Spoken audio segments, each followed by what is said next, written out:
జగన్ కు ప్రాణభయం ఉందని అందుకే జనం లేకపోతే బయటకు రారు అన్న టీడీపీ ఎమ్మెల్యే గోరంట్ల బుచ్చయ్య చౌదరి వ్యాఖ్యలకు కౌంటర్ ఇచ్చారు మాజీ ఎంపీ మార్గాని భరత్.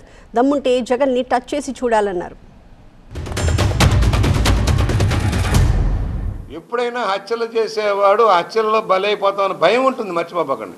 ఏ నేరస్తుడికైనా ఆ నేరాల్లోనే దెబ్బతింటామని భయం ఉంటుంది. జగన్మోహన్ రెడ్డికి ఆ భయం ప్రాణభీతి ఉంది.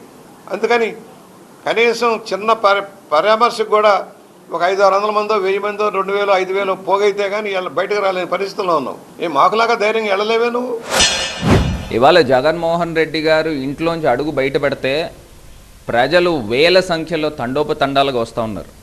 ఇది ఏదో డబ్బులు ఇచ్చి తీసుకునే రకం అయితే వచ్చిన 5 నిమిషాలకు వెళ్ళిపోతారు. ఇప్పుడు చంద్రబాబు నాయుడు గారిని బయటికి రమ్మనండి, లేకపోతే వాళ్ళ సుపుత్రుడిని లోకేష్ గారిని బయటికి రమ్మనండి.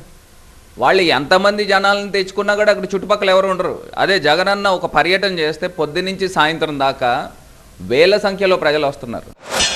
ఒక్కసారి అంటే నమ్మారు, మోసపోయారు, దగాపడ్డారు. ఇవాళ నువ్వు ఏ గోబెల్స్ ప్రచారం చేసినా, ఏ సోషల్ మీడియాను దుర్వినియోగం చేసినా కూడా ఇది సాధ్యం కాదని సవినీయంగా మనవి చేస్తూ, నువ్వు ఉండవలసింది రాజమండ్రి సెంట్రల్ జైలా, చంచల్గూడ సెంట్రల్ జైలు నిర్ణయించుకోవాల్సింది నువ్వే రాబోయే రోజుల్లో. చంచల్గూడ లేకపోతే రాజమండ్రి సెంట్రల్ జైల్లో ఒకసారి టచ్ చేసి చూడమనండి. టచ్ చేసి చూస్తే ఆంధ్రప్రదేశ్ రాష్ట్రంలో ఏ రకంగా ప్రజలు స్పందన ఉంటుందో ఒకసారి బుచ్చయ్య చౌదరి గారు వృద్ధ నాయకులు, ఆయన 7 సార్లు ఎమ్మెల్యే చేశాడు, ఆయనకే అర్థమవుతుంది.